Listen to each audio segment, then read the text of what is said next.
Today, I'm going to review the recently released augmented reality app called Pokemon Go. I'm going to start off this video by talking about the difference between augmented and virtual reality. Does Pokemon Go use AR or VR? What is Pokemon Go? Where and how to download and install Pokemon Go? Supported devices and technical requirements, the gameplay, my review of Pokemon Go, and the conclusion. Stick around and see what the game has to offer.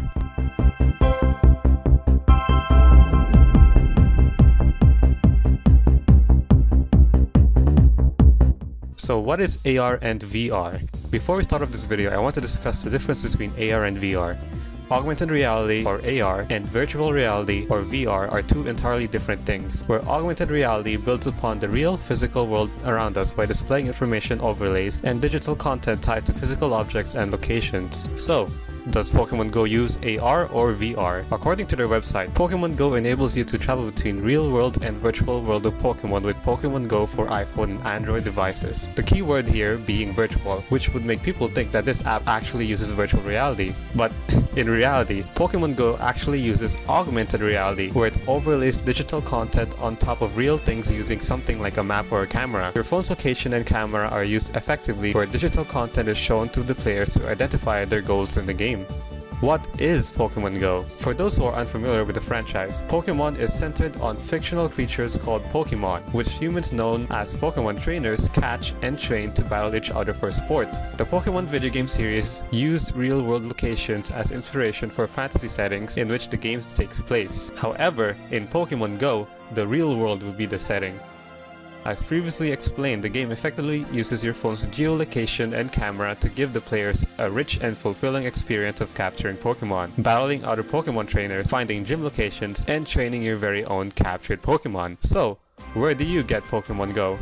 As a Pokemon fan myself, I was super excited to download and play the recently released game, but unfortunately it has only been released for specific countries such as Japan and the United States. While little did they know, that's not enough to stop me and other Pokemon fans, because there's actually a way to get the app even if it's not available in your country. You simply have to go to this website on your phone called APK Mirror, which is a third-party provider where you can download all sorts of applications. The link to download Pokemon Go will be available in the description. After clicking the big red download button, you simply have to find the APK file within your device's files manager and install it. It's as simple as that. Once it's finished installing, Pokemon Go is now available to play on your device. Alternatively, you can also wait until it's available in your country, where you can officially download it through the Google Play Store and Apple Store.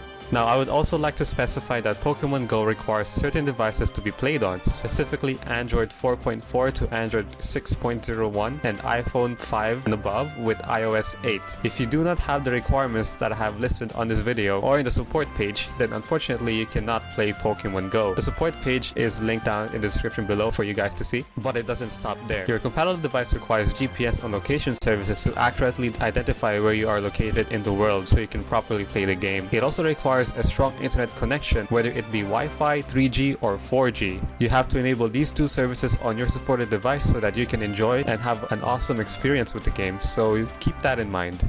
As soon as you boot up the game, you are immediately required to sign in with your Google account. This could be a different case for iPhone devices, but for this video I'll be focusing on Android devices. The beginning process of this game is similar to those of other Pokemon games. After logging into your account, you are greeted by a professor who looks like he needs some help with his fashion sense. You are then required to pick your gender and customize your character. Afterwards, you are given a tutorial on how to capture Pokemon within your area. You can see in this video that you can only capture Pokemon within a limited circular range around you, so you would have to physically approach the Pokemon sitting outside your radius. You click on the Pokemon of your choosing and it initiates a short battle sequence, and it's quite an experience to use your device's camera to capture the Pokemon you see. It's very much like playing basketball, where you have to accurately throw your Pokeballs at the Pokemon until it hits the goal. After capturing your starter Pokemon, you give your character a nickname and you're free to travel the world while capturing Pokemon. In the following footage, you'll see me move around within the school campus trying to find some Pokemon along the way. This app works by using your device's GPS, and you can click on the lower right corner of your screen to find out which nearby Pokemon lie within your area. You are then notified by a quick vibration if a Pokemon is nearby to capture. You click on the Pokemon of your choosing within your radius, and you will have to go through the battle sequence to capture it. Remember, you have a limited amount of Pokeballs, so you have to aim your shots accurately. Trainers have a limit of 250 Pokemons, which you can sort by recent favorite number, health points or HP, name, and combat power or CP. Click on your captured Pokemon to check out its status, type, weight, moveset, and location where it was caught. If you don't have enough space, or if you have two similar Pokemons you'd like to get rid of, you can transfer them to the professor. Note that that you cannot get your Pokemon back once it has been transferred, so choose carefully. There is also a limit of 9 eggs, which you can hatch by walking or biking. Based on my experiences, you cannot cheat by getting on a fast-moving vehicle, so go outside and run.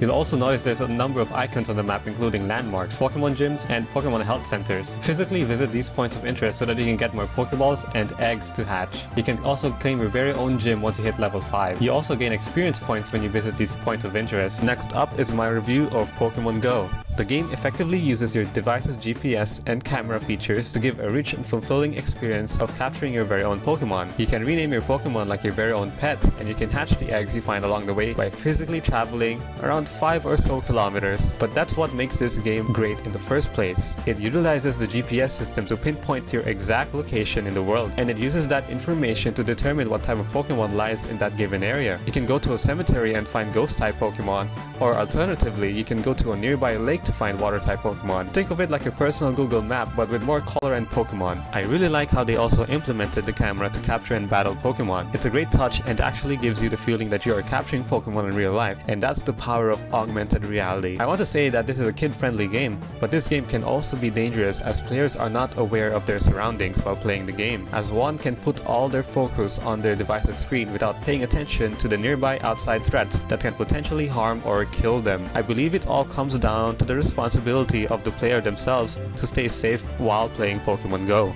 One small disadvantage is that you will need to have continuous internet connection while playing the game, even if you want to put it on standby mode. You would also need to have an effective data plan, which means you would need to have an effective data plan with you if you'd want to go outside and capture Pokemon in fields where Wi-Fi or hotspot connections aren't normally available. I see a lot of potential with this game. It'll definitely grow big since it encourages player interaction with the real and virtual world, and it definitely encourages Pokemon trainers to go outside and experience the world around them with the help of Pokemon. I only have a couple suggestions for this game. Maybe you can incorporate an actual navigation system with it, where you can select your current location and use the game to navigate yourself to a nearby or faraway point of interest, such as a landmark or your own home. As of right now, you cannot battle other trainers within your area, so it will definitely be awesome to be able to challenge other trainers in your area. With all that said and done, is Pokemon Go actually enjoyable? Hell yeah, it is! It feels so great to be able to use your smartphone and walk around capturing Pokemon. It is up to you as a Pokemon trainer to go out there and create your own story. You guys should definitely install this app and try it out, even if you aren't a Pokemon fan. Please do check out Pokemon Go's official website to find out more. Also check out their support page to know all the basics and advanced mechanics of the game. The links to those are located in the description below this video. Anyways, thank you guys for watching, and remember to have fun out there and stay safe.